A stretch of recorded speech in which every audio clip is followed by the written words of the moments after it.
Proklamasi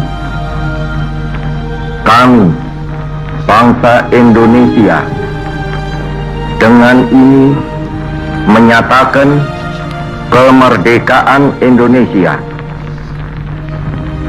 Hal-hal yang mengenai pemindahan kekuasaan dan lain-lain diselenggarakan dengan cara saksama dan dalam tempo yang sesingkat-singkatnya.